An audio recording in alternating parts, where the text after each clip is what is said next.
오늘의 말씀은 개혁입니다.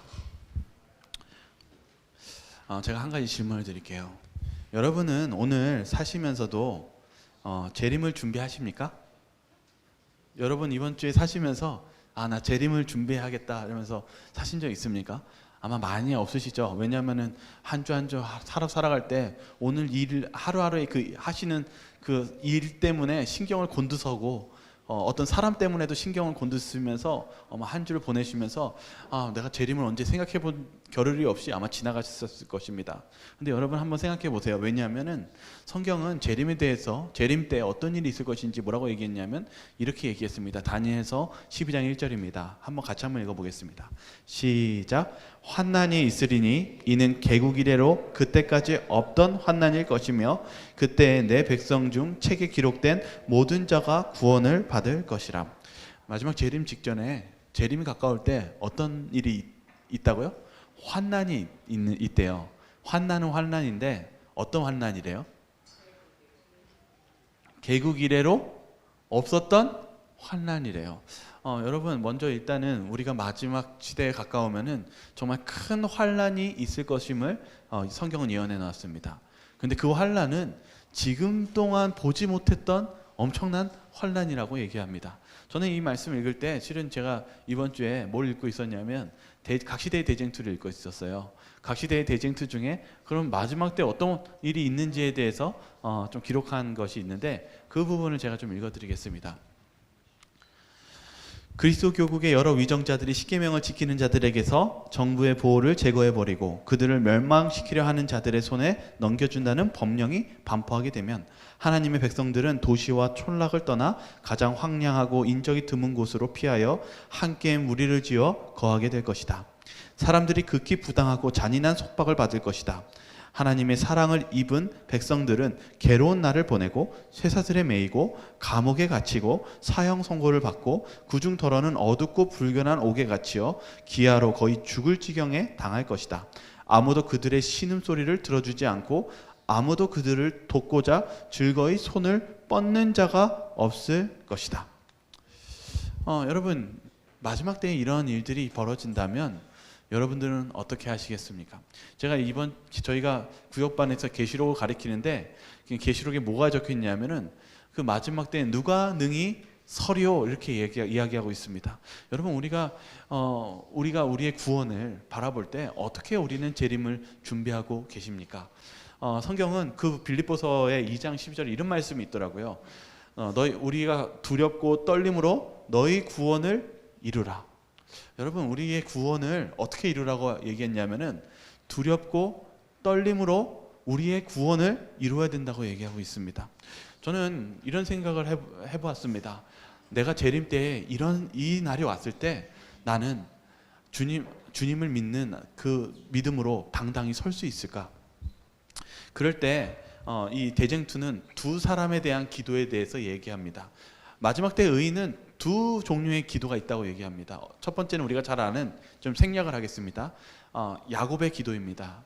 내가 정말 하나님을 끝까지 붙잡으면서 그동안의 나의 죄를 고백하고 예수님을 붙들면서 그 시험을 통과하는 의인들이 있습니다. 그런데 그런 하나님의 백성이 있는가 하면 하나님을 믿었던 백성 중에 다르게 기도하는 사람도 있다고 얘기합니다. 그 부분이 뭐라고 적혀 있는지 대쟁투 619페이지에는 이렇게 적혀 있습니다. 아무런 준비 없이 최후의 쟁투를 맞이하는 자칭 그리스도인들은 절망 끝에 무서운 고민의 말로 그들의 죄를 자복할 것이다. 그때 악한 자들은 그들의 고통을 보고 기뻐 날뛸 것이다. 그런 고백들은 마치 에서와 유다의 고백과 같은 성질의 것들이다. 죄 자체를 뉘우치는 것이 아니고 죄의 결과 때문에 슬퍼한다. 그들은 진정으로 뉘우치고 악을 미워하는 마음을 느끼지 않는다. 그들은 형벌이 무서워서 그들의 죄를 인정한다. 그러나 옛날 바로와 같이 그들은 형벌이 제거되면 다시 하나님을 반역하는 길로 돌아갈 것이다. 제가 이 대쟁투를 읽으면서 고민이 생겼어요. 뭐냐면 내가 예수님의 재림의 날이 가까울 때 나는 야곱처럼 예수님을 붙드는 그런 기도를 할 것인가, 아니면 준비되지 않은 채 그 형벌이 무서워서 두려움에 떨는 그러한 기도를 할 것인가, 이 두 가지의 기도가 갈려 있다고 이야기하고 있습니다. 여러분, 저와 여러분들은 마지막 재림을 준비할 때 어떤 기도로서 서시기를 간절히 소망하십니까? 여러분은 어떤 기도로 마지막 때 하나님께 기도하시면서 나아가시길 원하십니까? 야곱처럼 그 기도를 예수님을 붙드는 기도입니까? 아니면 정말 심판이 두려워 떨리는 기도입니까? 아마 여러분들은 첫 번째 기도를 원하실 거예요. 그런데 두 번째 기도를 하게 된다면은 어떤 기도냐면은 준비 없는 기도래요. 여러분, 우리가 재림을 준비하지 않는다면 이런 기도를 하게 된다는 것입니다. 여러분, 우리가 재림을 준비해서 정말 야곱과 같은 기도를 저와 여러분들이 모두 준비하시면서 하시기를 바라겠습니다. 저는 이 준비 없는 기도를 통해서 구원을 준비하는 것이라는 것을 알게 되었습니다. 우리가 준비 없는 기도를 하는 사람이 있다면 성경에 어떤 인물이 있을까요? 그것이 바로 롯의 아내입니다. 롯의 아내는 실은 구원을 받을 뻔했어요. 그렇죠? 소돔과 고모라에서 구원을 받을 뻔했는데 결국은 그가 포기하지 않을 때 어떻게 되었습니까? 소금 기둥이 되었습니다. 그 문제에 대해서 이렇게 부조화 선지자는 이야기하고 있습니다. 소돔에 밀착되어 있었으며 아내는 그들을 두고 떠나기를 거절하였다. 그가 세상에서 가장 사랑하는 자들을 두고 떠나는 생각은 그에게 견딜 수 없는 것처럼 보였다. 롯은 왜 멸망당했습니까? 롯이 왜 그가 구원에 거의 다다랐을 때 그 구원을 잃어버렸습니까? 그녀의 마음속에 무엇을 사랑하는 마음이 있었다고요? 세상을 가장 사랑하는 마음이 있었다는 것입니다. 저는 오늘 우리 신앙 속에서 여러분들은 우리가 살아가는 이 하나님 사랑하는 세상 속에서 하나님을 사랑하십니까? 아니면 세상을 더 사랑하십니까? 오늘 이 롯의 문제처럼 우리도 이 신앙적인 문제를 한번 재점검할 필요가 있습니다. 그러면서 이렇게 이야기합니다. 롯의 아내는 이기적이요 종교심이 없는 여인이었으며 그의 영향은 남편을 아브라함에게서 떨어지게 하였다. 우리가 하나님에게 멀어지게 하는 것이 결국 우리를 멸망케 하고 있다는 것을 우리는 롯의 아내를 통해 알 수 있게 됩니다. 다음 성경절을 하나 좀 읽도록 하겠습니다. 바로 야고보와 그 요한의 어머니였던 어머니가 예수님께 자신의 자녀를 가장 좋은 자리에 앉혀달라고 부탁했었을 때 예수님께서 하시는 말씀이 이것이었습니다. 마태복음 20장 22절 같이 한번 읽어보겠습니다. 너희는 너희가 구하는 것을 알지 못하는도다. 내가 마시려는 잔을 너희가 마실 수 있느냐? 그들이 말하되 할 수 있나이다. 예수님처럼 되고 싶어요. 전 예수님과 같이 되고 싶어요 라고 얘기하니까 예수님이 하시는 말씀이 뭐냐면은 너희가 구하는 것을 알고 있다고요? 알지 못한다고요? 알지 못한다고요. 요한과 이 야고보는 그리고 그의 어머니는 뭐가 되었다고 생각했냐면 준비가 되어 있다라고 생각했어요. 근데 예수님이 보셨을 때는 그들이 예수님의 길을 갈 수 있는 준비가 되었다고요? 되지 않았다고요? 안 되었다라고 예수님은 말씀하시는 것입니다. 그러면서 얘기하는 게 내가 마시려는 잔을 너희가 마실 수 있느냐라고 얘기하고 있습니다. 여러분, 우리가 예수님의 길을 가고 그리고 예수님을 따르는 그 삶을 우리가 얘기했었을 때 야고보와 요한을 예수님께서 이야기한 것 같이 준비가 되지 않았다라는 이 말씀을 우리가 한번 염두에 둘 필요가 있습니다. 우리가 오늘날 같은 우리의 신앙적인 모습이 어떤 문제가 있는지를 한번 우리 오늘 이 말씀을 통해서 한번 우리의 삶을 좀 비교해 보시기를 바라겠습니다. 제가 그래서 사진을 넣었어요. 하나는 1900년도의 한국의 사진이고 하나는 지금의 서울의 사진입니다. 제가 이걸 왜 붙였냐면 아까 실은 말씀드렸던 물론 옛날이 다 좋은 건 아닙니다. 그러나 제가 아주 어렸을 때 이 90년도 때, 이 80년도 때의 이 신앙적 분위기와 지금의 신앙적 분위기는 너무나 달라졌습니다. 이게 저만의 생각이 아니라 혹시 여러분들도 그렇게 생각하십니까? 정말 우리가 그 신앙적인 모습 그리고 하나님을 찾는 모습이 과거에 비해서 오늘날 너무나 많은 것을 잃어버리고 그리고 또한 우리가 저는 종종 어떤 말을 듣냐면은 때로는 제가 너무 자연스럽게 이 안식일 날 빠지는 문제, 그리고 이런 신앙하는 문제를 세상에 있는 것이 더 중요한 문제처럼 이야기하는 모습을 봤을 때 너무나 예전과 달라진 우리의 신앙적인 모습을 바라보게 됩니다. 우리가 그런 신앙을 바라봤을 때 내가 신앙이 준비가 되었는지를 한번 이 말씀을 통해서 우리가 되짚어보는 그러한 시간이 되기를 바랍니다. 에스겔서 14장 20절에는 이 구원받는 부분에 대해서 이렇게 이야기하고 있습니다. 우리 같이 한번 읽어보겠습니다. 비록 노아, 다니엘, 욥이 거기에 있을지라도 나의 삶을 두고 맹세하노니 그들도 자녀를 건지지 못하고 자기 곧 의로 자기 생명만 건지리라. 주 여호와의 말씀이니라.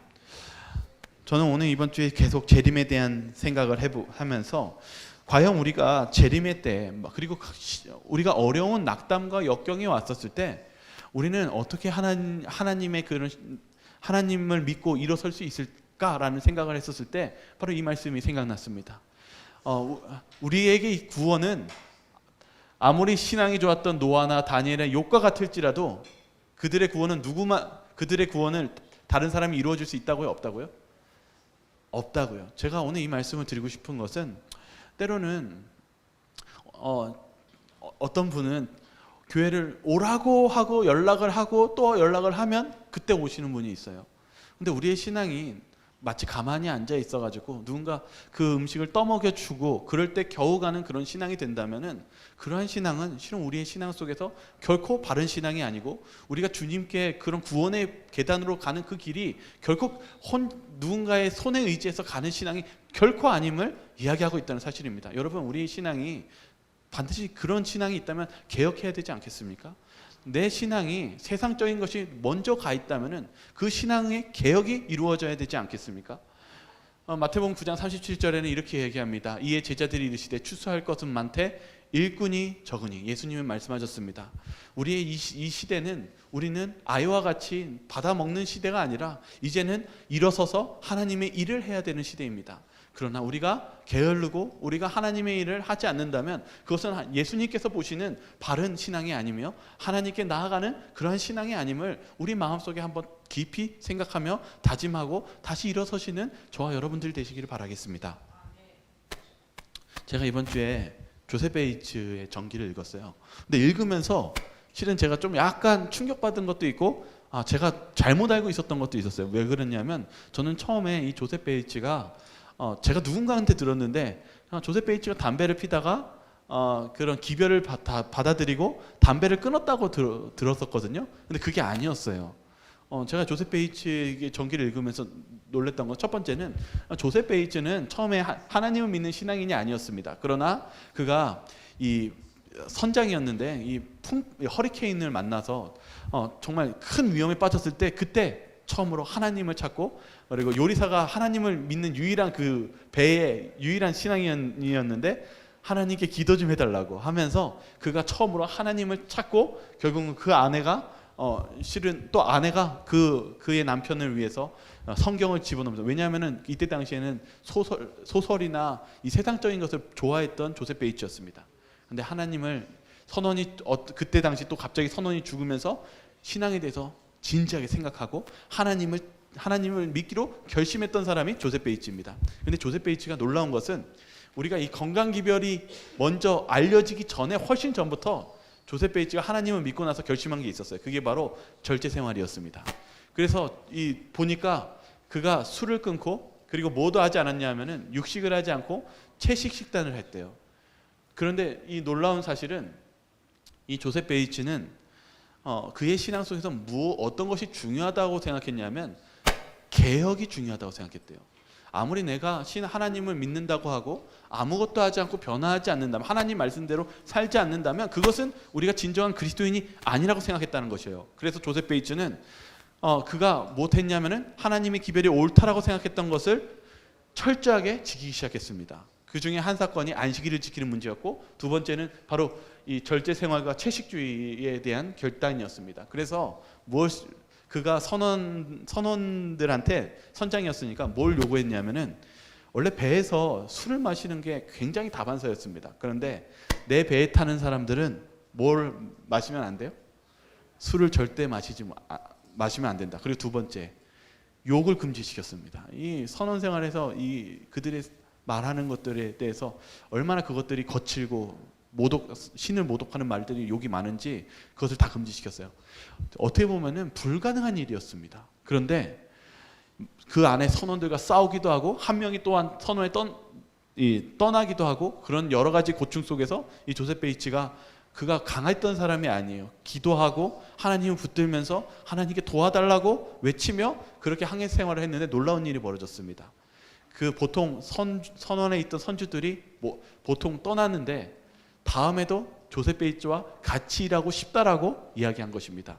이 사건이 굉장히 큰 사건이어가지고 이때 최초의 절제선으로서 그가 배에서 예배를 드리고 그리고 하나님 안식일을 지키고 그리고 채식을 권장하고 그 하나님의 말씀대로 사는 그것을 그가 임했을 때 그 절제선이 워낙 유명해져서 그 해의 잡지에 실렸어요. 그리고 그와 같은 방법으로서 절제선, 다시 말하면 그런 절제를 하고 그렇게 운행을 하는 그런 방침의 배들이 40척이 늘어났다고 이야기하고 있습니다. 저는 오늘 이렇게 이 조셉 베이츠를 보면서 전기를 보면서 느꼈던 것은 우리의 신앙 속에서도 개혁이 필요하다는 사실이었습니다. 우리는 때로는 너무 자유주의에 대해서 어떤 용납하고 어떤 그런 것들이 좋다고 얘기하지만 오늘 이렇게 말씀을 읽으면서 느꼈던 것은 우리에게 하나님을 믿었을 때 우리가 부족한 부분에 있어서 개혁을 하는 것이 이 재림교회의 시작의 모습이었다는 사실을 다시 한번 알게 되었습니다. 저와 여러분들이 그런 개혁을 도전하시기를 바라겠습니다.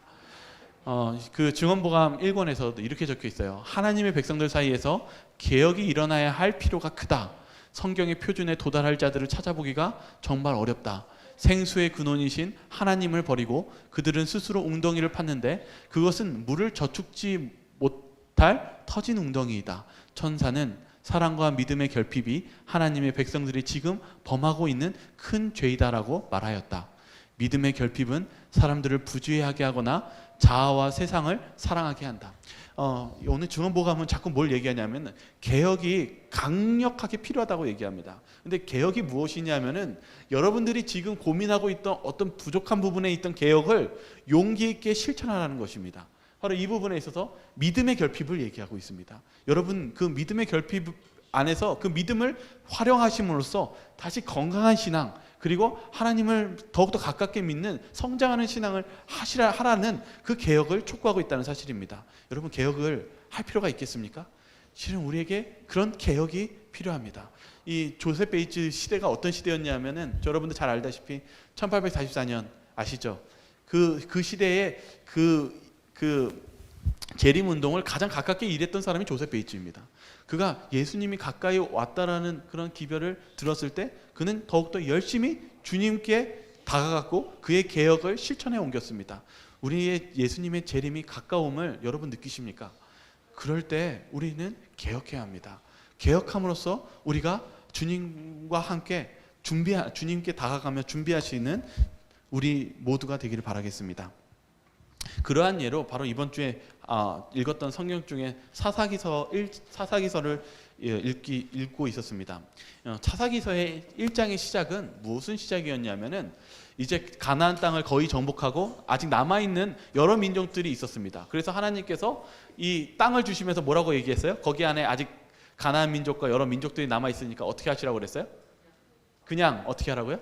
모른 척하고 같이 살라고 이렇게 말씀하셨습니까? 어떻게 하셨어요? 이 땅은 너희들 땅이니까 그들을 다 어떻게 하라고요? 그들을 실은 제거하라고 얘기했습니다. 그런데 이 사사기 1장 28절에 이스라엘 백성들이 그리고 각 지파들이 그들 중에 어떻게 했는지 이렇게 적혀 있습니다. 이스라엘이 강성한 후에야 가나안 족속들이 노역을 시켰고 다 쫓아내지 아니하였더라. 여러분 우리가 신앙생활 할 때 그냥 어느 정도 좋은 게 좋은 거고 어느 정도 좀 맞추면서 신앙한 생활을 하는 것도 우리에게 있어서 좀 너그럽게 보일 때가 있습니다. 그러나 하나님께서 말씀하신 그 말씀과 다르게 좀 더 어느 정도는 이 사람들이 노예로도 쓰기도 좋고 이 사람들이랑 어울려도 괜찮을 것 같다는 생각이 들었을 때 하나님께서 어떻게 반응했는지 한번 보도록 하겠습니다. 사사기 2장 2절과 4절입니다. 같이 한번 읽어보겠습니다. 시작. 너희가 내 목소리를 듣지 아니하였으니 어찌하여 그리하였느냐. 그러므로 내가 또 말하기를 내가 그들을 너희 앞에서 쫓아내지 아니하리니 그들이 너희 옆구리 가시가 될 것이며 그들이 신들이 너희 올무가 되리라 하였노라. 하나님이 좋아하셨습니까? 좋아하지 않으셨습니까? 저는 이렇게 말씀을 읽다 보면서 생각이 바뀔 때가 많이 있어요. 제가 평상시에 가지고 있었던 생각 속에서 하나님의 말씀을 보면은 오히려 하나님의 말씀은 우리가 하나님의 말씀대로 거룩하게 구분되게 살시기를 원하는 것을 보게 됩니다. 오늘 조셉 베이츠를 제가 읽으면서는 어떤 마음이 들었었냐면 조셉 베이츠가 이렇게 보니까 굉장히 철저하고 때로는 이 투쟁하면서 신앙생활을 했다는 것을 이 전기를 통해서 편지를 통해서 알 수 있게 되었습니다. 여러분, 신앙이 때로는 쉽게 오지 않습니다. 때로는 여러분들이 하나님 말씀대로 살려고 했었을 때 용기가 필요하고 투쟁이 필요합니다. 그런데 그러한 투쟁을 하면서 나아갈 때 우리가 그동안 부족했던 그 부분들을 하나님께서 치유해 주시는 놀라운 경험들을 우리는 하게 될 것입니다. 오늘 여기 속에서 분명히 하나님께서는 이 땅을 주시겠다고 얘기했습니다. 그러나 우리가 세상과 타협하고 무언가 세상이 좋아지는 그런 모습이 보았을 때 우리는 결국 어떻게 된다는 것을 하나님께서 말씀해 주셨습니까? 너희들이 그것이 너희에게 뭐가 된다고요? 올무가 되는 그 결과가 올 것이라고 이야기하고 있습니다. 여러분, 우리의 삶 속에 우리가 재림을 준비하는 우리 그리스도인들로서 우리가 우리의 구원의 올무가 되는 것들을 우리가 우리의 삶 속에 제거해야 되지 않겠습니까? 하나님께서 그런 부르심을 우리가 응답해야 되지 않겠습니까?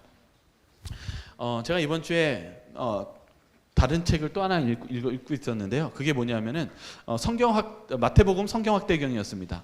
그런데 제가 이것을 읽으면서 느꼈던 것은 무엇이냐면은 바로 침례에 대한 부분이었습니다. 예수님께서 침례 요한이 예수님한테 예수님을 뭐라고 소개하셨는지 한번 볼까요? 제가 말이 꼬이네요. 마태복음 3장 11절과 14절에 있는 말씀입니다. 같이 읽어보겠습니다. 나는 너희로 회개하게 하기 위하여 물로 침례를 베풀거니와 내 뒤에 오시는 이는 나보다 능력이 많으시니 나는 그의 신을 들기도 감당하지 못하겠노라. 그는 성령과 불로 너희에게 침례를 베푸실 것이요 요한이 말려 이르되 내가 당신에게서 침례를 받아야 할 터인데 당신이 내게로 오시나이까. 침례 요한이 예수님을 뭐로 소개했습니까? 내가 여러분에게 침례를 베풀지만은 예수님은 어떠한 분이라고요? 예수님이 뭐라고 하냐면 나보다 능력이 많으시니 라고 얘기하면서 그는 성령과 불로 너희에게 침례를 베푸신다 이렇게 얘기했어요. 좀 더 쉽게 얘기하면 나는 너희들에게 회개의 침례로 주지만은 예수님이 주시는 침례는 어떠한 침례라고요? 더 좋은 침례라는 거예요. 그렇게 소개했어요. 그런데 예수님이 오신 거예요. 그러면서 하시는 말씀이 요한아, 내가 너한테 침례를 받아야 되겠다라고 한 거예요. 요한이 그 말을 듣고 어떤 생각이 들었어요? 당황스러웠어요. 왜냐하면 분명히 요한은 뭐라고 예언을 하고 있었어요? 예수님이 오시면, 메시아가 오시면 예수님이 나보다 어떤 걸 주시겠다고? 더 좋은 침례를 주시겠다고 말씀하셨는데 요한한테 뭐라고 했냐면 야, 네가 주는 침례 나 좀 뭐 하자고요? 나 좀 받자. 근데 이게 되게 중요한 의미가 있었다고 하더라고요. 이 학자는 이때 당시에 원래 침례는 누구한테 줬냐면은 이방인들이 유대교로 넘어오는 사람에게만 침례를 줬대요. 이때 당시에 유대인들은 침례를 받을 필요가 없었던 거예요. 근데 요한이 뭐라고 전도했냐면 회개하라, 천국이 가까웠다 얘기하면서 이방인만 침례 받아야 되는 것이 아니라 여기 있는 유대인 모두 뭐 해야 된다고요? 교만하지 말고 회개하고 침례 받아야 된다고 얘기한 것입니다. 다시 말하면 개혁해야 된다는 것입니다. 당신네들도 똑같이 죄인이니 개혁해야 됩니다. 요한이 얘기했을 때 예수님이 이야기합니다. 나도 그 침례를 다오. 예수님께서 왜 침례를 받으셨냐 하면은 이 침례를 무시하고 있었던 많은 바리새인들과 유대인들에게 그 침례가 무엇하다는 것을 알려주신 거예요. 이 침례를 다 받아야 된다는 모본을 예수님께서 보여주시기 위해서 받으셨다는 사실입니다. 오늘 이 말씀을 통해서 저는 우리 어떤 생각이 드십니까? 개혁은 우리 모두에게 필요한 것입니다. 그것을 예수님께서는 말씀해 주셨습니다. 마태복음에 대한 이야기를 좀 더 더하면 이 마태복음 1장은요 우리에게 있어서 참 재미없는 책으로 시작됩니다. 왜 그러냐면은 이 족보로 시작하기 때문입니다. 근데 이 족보로 시작하는 이 계보로 시작하는 것은 유대인들에게 매우 중요한 일이었습니다. 왜 그러냐면은 유대인들에게 제일 중요한 것은 혈통이었습니다. 내가 아브라함의 자손이고 다윗의 자손이어야지 내가 무엇하다는 걸 알 수 있었어요? 내가 하나님의 백성이고 구원받는 백성이라고 생각했기 때문입니다. 그래서 실은 마태복음은 그런 예수님의 혈통적으로 중요성을 설명하고 있었습니다. 그런데 마태복음을 보면은 되게 유대인들이 싫어하는 걸 썼어요. 그게 무엇이냐면은 바로 여기에 있습니다. 마태복음 1장 3절과 5절입니다. 같이 한번 읽어볼까요? 유다는 시작. 유다는 다말에게서 베레스와 세라를 낳고 베레스는 헤스론을 낳고 헤스론은 람을 낳고 살몬은 라합에게서 보아스를 낳고 보아스는 룻에게서 오벳을 낳고 오벳은 이새를 낳고. 왜 마태가 유대인들이 싫어하는 걸 했는지 아십니까? 지금 어떤 인물을 집어넣기 때문에 싫어했을까요? 다말이요. 네, 맞아요. 다말도 있어요. 라합이요. 그리고요. 룻. 맞습니다. 다말, 라합, 룻 때문입니다. 왜 그렇습니까? 이방인이요. 또 하나가 있어요. 여자. 실은 계보를 할 때요 여자를 집어넣지 않습니다. 그런데 마태는 여성을 집어넣어 버렸어요. 그것도 어떤 여성이었냐면은 다말은 어떻게 보면은 그의 유다의 아버님이죠. 그 문제를 일으켰죠. 그리고 라합은 어떤 여자였어요? 네, 기생 또 창기였습니다. 그리고 룻은 이방인이었습니다. 여러분 여기 보셨을 때 우리가 봤었을 때 문제 많고 이방인이고 이 유대인들로 봤을 때는 전혀 가까이 하고 싶지 않은 사람이 예수님의 계보였습니다. 근데 이게 왜 우리들에게 은혜가 되냐면은 이 예수님의 족보 안에는요 간음하고 창기와 이방인과 그리고 죄가 많은 사람들이 여기 있습니다. 그걸 왜 여기 넣냐면 예수님께서 고치실 수 있기 때문입니다. 이 계보 안에는 예수님이 고침을 받은 있는 사람들이 예수님의 그 계보에 올라와 있었습니다. 그래서 여기에 있는 사람을 어떤 사람이라고 얘기하냐면 회개한 사람이라고 얘기해요. 근데 이 부분에 대해서 이 성경학대경은 이것을 이렇게 해석합니다. 회개는 자신의 생각을 바꾸고 삶의 방향을 바꾸고 하나님의 원칙에 따라 사는 삶을 회개한 사람이라고 얘기하고 있습니다. 저는 오늘 이 말씀 속에서 저는 희망을 얻습니다. 왜 그러냐면은 이 예수님의 계보가 우리가 봤을 때 죄인 중에 죄인이었는데 그 사람들이 무엇한 사람이냐면은 개혁을 일으킨 사람이라는 사실입니다. 여기 보면은 이 모든 것이 그의 편에서 이루어진 철저한 개혁을 명백히 가리킨다. 여러분 우리가 어떤 분들은 나는 이미 늦었어라고 생각하는 좌절에 있었을 때 여러분 그런 좌절감에 빠져 있지 마시기 바랍니다. 왜냐하면 예수님께서 우리를 개혁시키시고 우리를 바꿔주실 수 있기 때문입니다. 저는 오늘 이 계보 안에서 그런 예수님의 힘과 사랑을 우리는 느낄 수 있다는 것을 오늘 배우게 됩니다. 요한복음 13장 8절에 바로 예수님의 이 발을 씻겨주는 사건이 있습니다. 우리 한번 이 말씀 같이 한번 읽어보겠습니다. 베드로가 이르되, 같이 읽겠습니다. 시작. 베드로가 이르되 내 발을 절대로 씻지 못하시리이다. 예수께서 대답하시되 내가 너를 씻어주지 아니하면 내가 나와 상관이 없느니라. 유월절 그 전날 밤에 예수님께서 이제 만찬을 하시고 그러던 중이었습니다. 그런데 제자들에게 문제가 있었어요. 제자들이 그날 밤 무엇하고 있었어요? 싸우고 있었어요. 서로 싸우고 그리고 서로 내가 나보다 낫다라고 그러한 위치와 서열과 그리고 훈계를 하고 있었습니다. 그런데 문제가 있었어요. 예수님이 이제 곧 못 하십니까? 예수님이 이제 곧 못 하세요? 십자가에 달려 돌아가세요. 예수님이요, 이렇게 이 제자들을 보는데 고민이 생겼어요. 여러분, 예수님이 십자가에 달려 돌아가시는데 어떤 고민이 있으셨을까요? 이 부분에 대해서 뭐라고 얘기하고 있냐면은, 예수님은 이렇게 고민했대요. 제자들이 과연 이제 내가 십자가에 달려 돌아가는데 나 없이 이 고통, 이 고난을 준비를 할 수 있을까? 예수님은 고민하고 있었던 게, 이 제자들이 무엇하지 않았어요? 준비되지 않았어요. 그래서 예수님이 걱정하고 있던 중에 예수님께서 이들을 준비시키기 위해서 하신 일이 있었어요. 그게 예수님께서 그들의 발을 씻겨주시는 것이었습니다. 그런데 베드로가 이렇게 얘기했죠. 예수님, 내 발을 절대로 씻지 못하시리이다. 이 부분에 대해서 이 헬라어는 무슨 뜻으로도 해석하고 있냐면, 예수님, 저를 영원히 씻을 수 없습니다, 이렇게 얘기한 거예요. 영원히.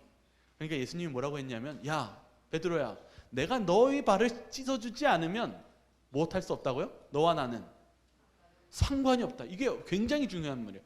이것을 씻어줘야지만이 내가 이 땅 여기에 온 목적이 있다라고 얘기하신 거예요. 제가 이번에 이 요한복음 성경학대경을 보니까 이 부분에 대해서 이렇게 설명하고 있더라고요. 그날요, 제자들은요, 무슨 문제가 있었어요? 제자들과 서로 싸우고 실은 준비가 되어 있지 않았어요. 근데 예수님이 직접 땅에 엎드려 가지고 제자들의 발을 씻어주면서 무엇하고 계셨어요? 그들의 죄를 용서해 주고 계셨어요. 예수님이 뭐라고 하신 거냐면, 그들이 준비가 되지 않을 때 무릎을 꿇으면서 제자들이 매일 짓는 그런 싸움과 어떤 죄에 있어서 예수님이 뭐 해주시겠다고 약속하셨냐면, 내가 너 죄 용서해 줄게. 그 말씀을 제자들에게 해주신 거예요. 그 부분에 대해서 이렇게 이야기하고 있습니다. 기독교 신앙은 실제적 행위가 없으면 아무 소용이 없다. 예수님이 그들이 그날 있었던 죄가 있었습니까? 그 실제적인 죄가 있었습니다. 그러나 예수님께서 그들의 죄를 어떻게 해주셨습니까? 직접 무릎을 꿇으시고 그들을 용서해 주셨습니다. 그리고 제자들은 또 어떻게 했습니까? 다른 사람의 발을 또한 씻겨주라고 예수님께서 당부하셨습니다.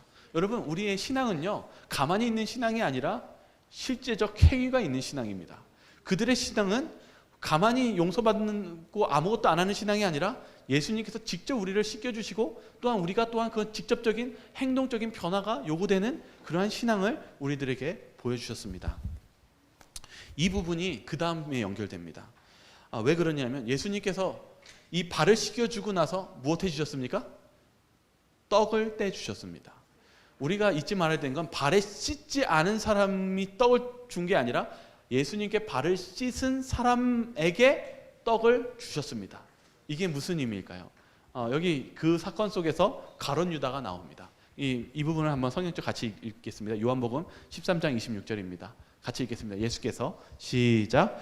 예수께서 대답하시되, 내가 떡 한 조각을 적셔다 주는 자가 그니라 하시고, 곧 한 조각을 적셔서 가룟 시몬의 아들 유다에게 주시니, 조각을 받은 후 곧 사탄이 그 속에 들어간지라. 이에 예수께서 유다에게 이르시되, 내가 하는 일을 속히 하라 하시니, 유다가 그 조각을 받고 곧 나가니 밤이러라. 예수님께서 떡을 떼어주는데 누구에게 떡을 떼어줬어요? 실은 다 떼어줬어요. 베드로, 요한. 근데 그 중에 누구에게 먼저 떼어주셨냐면 유다에게 떼어줬어요. 그러면서 뭐라고 했냐면은, 곧 한 조각 적셔서 가룟 시몬의 아들 유다에게 주시니, 예수님께서 왜 떡을 주셨냐면은 이 존 폴링 교수는 이렇게 얘기합니다. 예수님께서 발을 씻겨준 것은 성화래요. 그러니까 우리가 침례를 받았을 때는 칭이거든요. 왜냐하면 예수님께서 한 번에 침례를 받고 나서 우리를 의롭게 해주시는 그 칭의를 받게 됩니다. 그렇지만 발을 씻겨준 것은, 베드로가 그랬죠. 제 온몸을 씻겨달라고 하니까 뭐라고 그랬어요? 발만 씻기는 것으로도 족하다고 말씀하셨습니다. 왜 그러냐면, 우리가 침례는 칭의로 한 번만 받으면 되지만은, 우리가 매일의 삶 속에 뭐가 필요하냐면 성화, 매일의 삶 속에 변화가 필요합니다. 예수님이 그러면서 우리에게 뭐라고 얘기했냐면 예수님께 가서 용서를 구하라는 것입니다. 그러면 예수님이 뭐 해주시겠다고요? 용서해 주시겠다라고 약속하셨습니다. 그리고 나서 떡을 떼줍니다. 떡을 떼주는 것이 무엇입니까? 예수님과 깊은 관계에 들어가는 것입니다. 우리가 시험에 빠졌을 때, 우리가 시험을 준비할 수 있는 길은 예수님과의 깊은 관계입니다. 예수님이 유다에게 나와 깊은 관계를 맺자라고 그 떡을 제시해 주자. 유다에게 무슨 일이 일어났습니까? 조각을 받은 후, 이건 요한이 본 얘기입니다. 요한이 유다의 모습을 보니까 어떤 일이 일어났대요? 조각을 받은 후 곧바로 사탄이 그 속에 들어간지라. 이에 예수께서 유다에게 이르시되 내가 하는 일을 속히 하라 하시니. 유다는요, 예수님의 깊은 관계를 거절했습니다. 그럴 때 그가 예수님을 팔고 그의 시험을 견딜 수가 없어서 결국 그가 목을 매달아 죽게 되었습니다. 여러분, 오늘 아까 시작했을 때 제가 아까 말씀드렸었죠. 재림을 준비하는 거. 여러분은 어떤 기도를 하십니까? 때로는 우리가 준비되지 않는 기도를 했었을 때 요한은요, 그 심판이 두려워, 그 고통이 두려워서 하는 기도로서, 진정한 준비되지 않는 기도로서 재림을 맞이했다는 사실입니다. 여러분, 저와 여러분들이 유다와 같이 될 수가 있습니다. 저와 여러분들이 준비되지 않고 예수님과 깊은 관계를 받아들이지 않는다면 우리는 결단코 준비되지 않는 재림을 맞이하게 될 것입니다. 여러분, 이것은 우리에게 있어서 예수님이 주시는 심각한 메시지임을 우리는 다시 한번 마음속 깊이 깨달으며 저와 여러분들이 예수님의 그 떡을 받아들이시지 않으시겠습니까? 저와 여러분들이 그런 예수님의 떡을 받아들이시며 그런 관계를 맺으시기를 바라겠습니다. 이번 주 10월 25일 며칠 전이죠. 그 작년 기도록에 뭐라고 적혀 있냐면은 이렇게 적혀 있어요. 하나님은 그들의 실제적인 봉사를 요구하십니다. 그리스도의 학교에서 즐겨 배우려는 성실한 젊은이들은 주님을 위해 위대한 일을 할 수 있습니다. 주님은 여러분들에게 요구하십니다. 실제적인 봉사를 요구하신다고 얘기합니다. 그리고 얘기합니다. 교회 증언 5권은 힘은 써야 생깁니다. 하나님의 주신 능력을 활용하는 사람은 더욱 큰 능력으로 그분께 헌신할 수 있습니다. 하나님께 받은 능력을 활용하지 않는 사람은 그리스도를 향해 성장하지 못하며 이미 있던 힘도 잃고 영적인 불구자가 됩니다.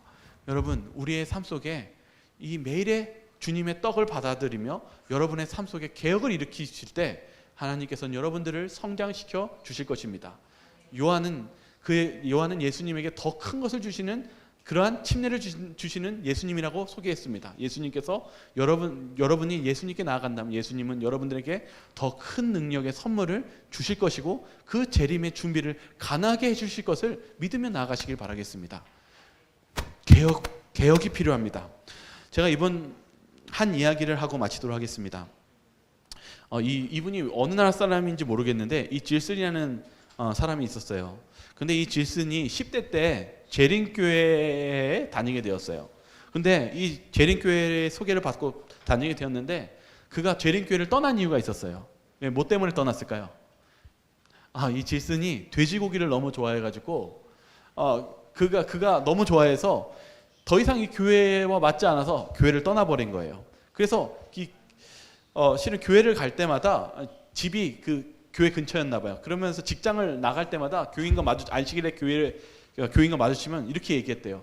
왜 당신은 안식일날 교회 나오지 않냐고 사람들이 만날 때마다 한 거예요. 그래서 그의 마음속에 뭐 대충 어떤 다른 이유를 대면서 불편한 마음으로 삶을 살아갔대요. 그러던 어느 날 그가 예수님을 진정으로 믿어야겠다라는 결심을 하게 됩니다. 그래서 그가 양심의 그 거짓말 했던 것에 양심의 가책을 느끼고 아예 직장을 그만두고 교회에 다니기 시작했어요. 그러자 문제가 생기기 시작했어요.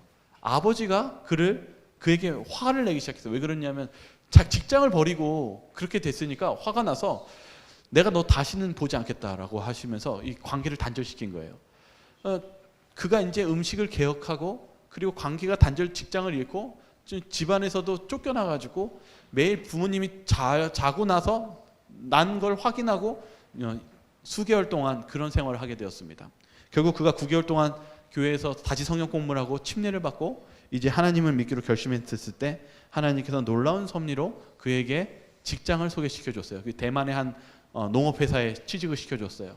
그리고 나서 어떤 일이 벌어졌냐면은 그동안 박해했던 그의 부모님이 다시 마음이 바뀌어서 그 부모님 두 분이 재림교인이 되었고, 그가 지금은 행복하게 직장을 얻고 하나님의 믿음 안에서 성장하는 중요한 일꾼이 되었다는 이야기입니다.